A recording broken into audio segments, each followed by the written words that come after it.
Safe జోన్లో జరిగిన ప్రమాదంపై సమగ్ర విచారణ చేయాలి. మృతుడు కుటుంబానికి ₹1 కోటి నష్టపరిహారం చెల్లించాలి. సిఐటియు రాష్ట్ర కార్యవర్గ సభ్యులు గనిశెట్టి డిమాండ్. పరవాడ ప్రాంతంలో ఉన్న సేఫ్ జోన్ షాప్లో ఆదివారం జరిగిన ప్రమాదంలో అక్కడ పనిచేస్తున్న సర్వీస్ టెక్నీషియన్ మృతి చెందాడు. సేఫ్ జోన్ అనేటువంటి ఒక గ్యాస్ సంస్థ అనేటువంటి నెలకొల్పారు. ఈ గ్యాస్ అనేటువంటి ఫార్మా పరిశ్రమలు గ్యాస్ సరఫరా చేసేటువంటి సంస్థను ఇక్కడ నెలకొల్పారు.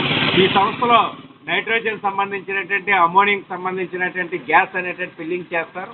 ఒక 4 సంవత్సరాల అనుభవం ఉన్నటువంటి ముమ్మడి సూర్యప్రకాశ్రావు అనేటువంటి కార్మికుడు 45 సంవత్సరాలు ఉన్న కార్మికుడు ఇక్కడ విధులు నిర్వహిస్తూ ఉన్నాడు. ఆయన ఒక్కసారిగా గ్యాస్ పేలుడుతో ఆయన మృతి చెందినటువంటి పరిస్థితి. విశాఖపట్నం కేజీహెచ్లో మృతదేహాన్ని పెట్టారు. మృతదేహాన్ని ఏదైతే పెట్టారో దానికి కేజీహెచ్లో పోస్ట్ మార్టం నిర్వహించి కుటుంబానికి అందజేయాలనే ప్రయత్నాలు జరుగుతున్నట్లుగా తెలిసింది. అందుకని కుటుంబానికి నష్టపరిహారం ₹1 కోటి చెల్లించండి, కుటుంబాన్ని ఆదుకోండి.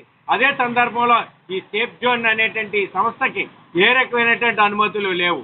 ఫైర్ సంబంధించినటువంటి కానీ పొల్యూషన్ కంట్రోల్ బోర్డు నుండి కానీ లేకపోతే ఇన్స్పెక్టర్ ఆఫ్ ఫ్యాక్టరీ నుండి కానీ ఏ అనుమతులు లేవు.